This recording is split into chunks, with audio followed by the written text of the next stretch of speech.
दोस्तों जैसा कि आपको पता होगा कि हर महीने की पहली तारीख से सरकारें कुछ ऐसे नए नियम लागू करती हैं, व्यवस्थाएं सुचारू रूप से और अच्छे तरीके से चले इसके लिए, राइट। आइए जानते हैं कि आखिर इस बार भी नए महीने 1 फरवरी 2022 से हमारे देश में क्या क्या बड़े बदलाव लागू होने जा रहे हैं, जिनका असर आम आदमी की जेब पर पड़ेगा, आम आदमी की जिंदगी पर पड़ेगा। जैसा कि ये बात तो आप सब जानते होंगे कि 1 फरवरी से बजट भी आने वाला। हर साल 1 फरवरी को हमारे देश का नया बजट आता है। बजट के अलावा बैंक और गैस सिलेंडर समेत कई सारे बदलाव नए महीने की पहली तारीख 1 फरवरी से लागू होने जा रहे हैं, जो आपके लिए जानना जरूरी है। बैंकों को लेकर भी कुछ नियम है और कुछ स्कूल कॉलेज वगैरह को लेकर नियम है, स्टूडेंट छात्र छात्राओं के लिए अपडेट है। आइए जानते हैं, फटाफट से मैं आपको बता देता हूँ। सबसे पहले बात करें बैंकों की ना दोस्तों, तो भारतीय स्टेट बैंक, SBI, PNB और बैंक ऑफ बड़ौदा, इन ग्राहकों के लिए 1 फरवरी से कई सारे बदलाव लागू होने जा रहे हैं। अच्छा, सबसे पहले बात करें दोस्तों SBI के ग्राहकों के लिए क्या अपडेट लागू होगा, है ना। स्टेट बैंक ऑफ इंडिया या बोले तो भारतीय स्टेट बैंक जो है, उसका कहना है कि IMPS के स्लैब में SBI बड़ा बदलाव लागू करने जा रहा है, जिसमें अब आप 2 लाख रुपए की जगह 5 लाख रुपए तक का पेमेंट IMPS के जरिए कर पाओगे, ठीक है ना। 1 फरवरी 2022 से IMPS की लिमिट को SBI बढ़ाने जा रहा है। हालांकि यहाँ पर पेमेंट करने पर अब आपको SBI GST प्लस चार्ज भी वसूलेगा, लेकिन 1000 रुपए की पेमेंट पर तो आपके कोई शुल्क नहीं लगेगा। इससे ऊपर का अगर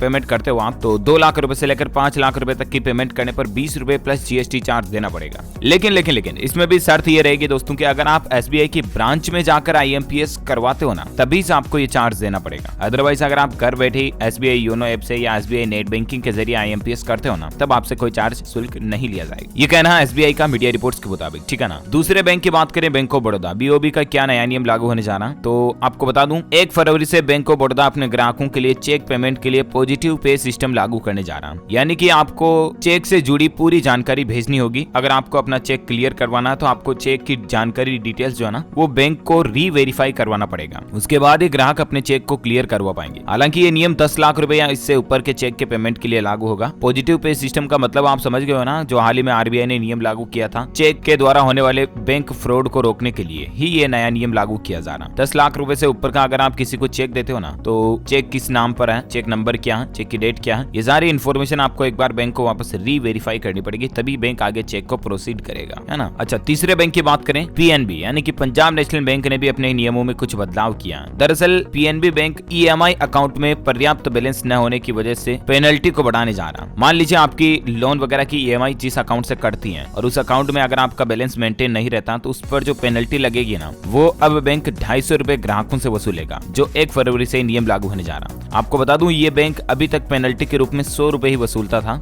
मतलब आपकी जो ऑटो डेबिट लोन की जो किस्त होती है, वो अगर बाउंस हो जाती है, जिस खाते से ऑटोमेटिक हर महीने की उस तारीख को लोन की किस्त जो कटती है ना, वो अगर किस्त कटने वाली है उस तारीख को, अगर आपका बैलेंस मेंटेन नहीं रहता, तो आपको 250 रुपए पेनल्टी के रूप में देने पड़ेंगे, ठीक है ना। PNB ग्राहकों के लिए यह नया नियम लागू होने जा रहा है। बाकी दोस्तों LPG गैस सिलेंडर के दाम भी हर महीने की पहली तारीख को बदलते हैं। HP, भारत, इंडियन गैस, इन सभी की गैस सिलेंडर की रेटों में, कॉमर्शियल और घरेलू दोनों ही रेटों में क्या बदलाव आते हैं। 19 किलो वाला जो कॉमर्शियल गैस सिलेंडर है और एक अपना 14 किलो 200 ग्राम वाला जो घरेलू रसोई गैस सिलेंडर होता है, दोनों की नई प्राइस लिस्ट अपडेट में आपको 1 फरवरी को इसी चैनल DLS न्यूज के ऊपर अपडेट बता दूंगा। ओके, इसके अलावा बजट भी पेश होने जा रहा है। वैसे तो बजट में संभावित घोषणाएं क्या क्या रहने वाली हैं, इनके बारे में डिटेल्ड वीडियो मैंने आपको कल ही DLS न्यूज के ऊपर बताया था कि बजट 2022 की 22 संभावित बड़ी घोषणाएं, संभावित उम्मीदें, बड़े ऐलान जो सरकार बजट में कर सकती है, उनका एक कंप्लेंट्स वीडियो डाल रखा मैंने DLS न्यूज चैनल के ऊपर। आप चाहें तो जाकर के चेक कर सकते हैं ये वीडियो आप। और बाकी जब ऑफिशियल बजट अनाउंस किया जाएगा ना सरकार की तरफ से 1 फरवरी को सुबह 10-11 बजे समथिंग, तो मैं आपको बजट के जो हाईलाइट्स होंगे, मुख्य बिंदु होंगे, पॉइंट्स होंगे, जो बजट की समरी होगी, जो बजट के मुख्य मेन पॉइंट्स होंगे ना, वो DLS न्यूज के ऊपर एक अलग ही कंप्लेंट्स वीडियो में बता दूंगा, ठीक है ना। तो इसके लिए आप मेरे साथ जुड़े रहिएगा। हमारे चैनल को नीचे लाल बटन दबाकर सब्सक्राइब करके बेल आइकन भी जरूर दबाए रखिएगा, ताकि आप कभी कोई काम की खबर मिस नहीं कर पाएंगे, ठीक है ना। और चलिए अब बात करते हैं 1 फरवरी के कुछ और नए अपडेट की। बिहार राज्य में यह नया नियम लागू होने जा रहा है कि अब इंटर के छात्र होली पर पहनेंगे स्कूल ड्रेस। बात कुछ यूं है कि 1 फरवरी से ही इंटरमीडिएट की परीक्षाएं शुरू होने जा रही है। मार्च में मिलेगा इंटर के छात्र छात्राओं को स्कूल ड्रेस का पैसा। बिहार में इंटरमीडिएट के एग्जाम फरवरी के महीने से शुरू होने जा रहा और प्रशासन ने इसकी तैयारियां भी पूरी कर ली है। और सरकार की तरफ से छात्र छात्राओं को मिलने वाली जो पोशाक राशि होती है ना, वो अभी तक भी उनके खाते में नहीं पहुंची है। तो इस पर गवर्नमेंट का कहना है कि स्कूल ड्रेस के लिए छात्रों को राशि जो है ना, वो मार्च तक मिल जाएगी।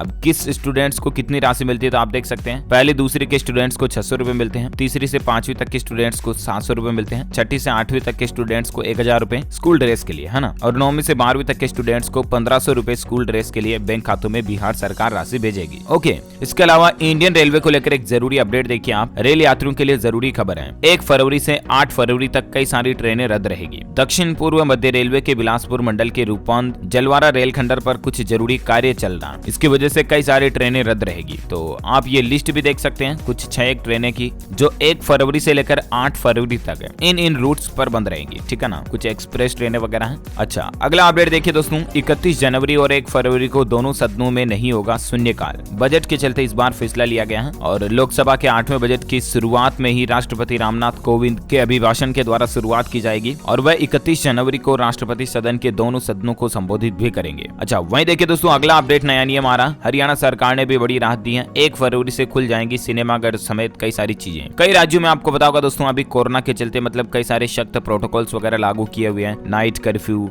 वीकेंड कर्फ्यू लॉकडाउन, मतलब संडे सैटरडे लॉकडाउन वगैरह, और भी कई तरह की अलग अलग पाबंदियां जो हैं अलग अलग राज्य सरकारों ने अपने अपने लेवल पर लगा रखी हैं। ठीक वैसे हरियाणा सरकार ने जो इतने दिन कोरोना के चलते ये लिमिटेशंस लगा रखी थी ना, इसमें बदलाव करने जा रही है। हरियाणा सरकार के मुताबिक अब सभी सिनेमाघर और मल्टीप्लेक्स को 1 फरवरी से खोलने की अनुमति दे दी गई है। हालांकि उनमें ये नियम रहेगा कि सीटिंग कैपेसिटी जो है ना, लोगों के बैठने की क्षमता, वो 50% की ही इजाजत होगी। इसके अलावा यूनिवर्सिटी और 10वीं 12वीं के स्कूल भी हरियाणा में 1 तारीख से खुल जाएंगे। बात जब स्कूल खुलने की हो रही है दोस्तों, तो मैं आपको बता दूं 31 जनवरी से और कई राज्यों में 1 फरवरी से स्कूल कॉलेज खुलने जा रहे हैं। अब यहाँ पर मैं आपको सभी का अपडेट एक साथ बताना चाहूंगा। एक तो देखिए आप, तेलंगाना राज्य में 1 फरवरी से फिर से स्कूल और कॉलेज खुल जाएंगे। लंबे संक्रांति के त्योहार की छुट्टी के बाद तेलंगाना में स्कूल और कॉलेज 1 फरवरी से फिर से खुलेंगे। कल ही तेलंगाना की शिक्षा मंत्री सबिता इंद्रा रेड्डी ने इस बात की घोषणा की और कहा कि राज्य के सभी शैक्षणिक संस्थान मंगलवार 1 फरवरी से ही फिजिकल मोड से कक्षाएं शुरू होने लग जाएगी। उन्होंने स्पष्ट कर दिया कि सभी शिक्षण संस्थानों के लिए परिसर में कोविड नियमों को लागू करना अनिवार्य होगा, है ना। और वहीं देखिए दोस्तों, तेलंगाना के अलावा भी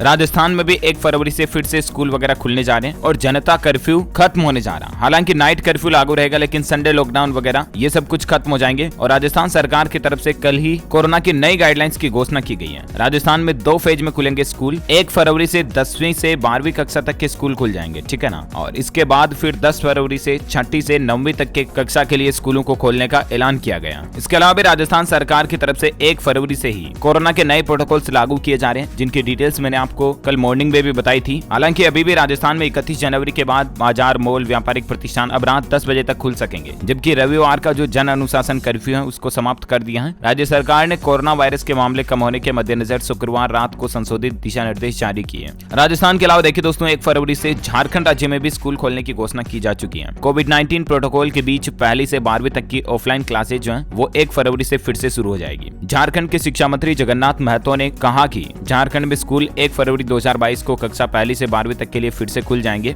अंतिम फैसला लेने के लिए इस प्रस्ताव को मुख्यमंत्री हेमंत सोरेन के पास भेजा गया है और अब सीएम की तरफ से अगर फाइनल डिसीजन ले लिया जाता है तो जाहिर सी बात है झारखंड में भी 1 फरवरी से स्कूल खुल जाएंगे। इसी तरह से हरियाणा राज्य में भी 1 फरवरी से 10वीं से 12वीं तक के स्कूल खुलेंगे। यहाँ के भी शिक्षा मंत्री की तरफ से ये फैसला लेने की प्लानिंग बनाई जा रही है। और वैसे दोस्तों, इन सब के अलावा भी कुछ और न्यू रूल्स एंड रेगुलेशंस के अपडेट हैं। मैं आपको 1 फरवरी को कंफर्म अपडेट बता दूंगा इसी चैनल DLS न्यूज पर। वैसे आप कौन से राज्य में रहते हैं मुझे नीचे कमेंट करके बताइएगा, ताकि मैं आपके राज्य के समाचार और आपकी राज्य सरकारों की तरफ से कोई नई योजनाएं, नए ऐलान होंगे तो भी आपके मोबाइल तक पहुंचा दूंगा। वीडियो को लाइक और शेयर करना और हमारे चैनल DLS न्यूज को सब्सक्राइब करके बेल आइकॉन जरूर दबा देना, ताकि आपको रोजाना के ताजा अपडेट्स और काम की खबरें तुरंत आपके मोबाइल पर मिलती रहेगी। Thank you, take care, good bye, जय हिंद, जय भारत, वंदे मातरम।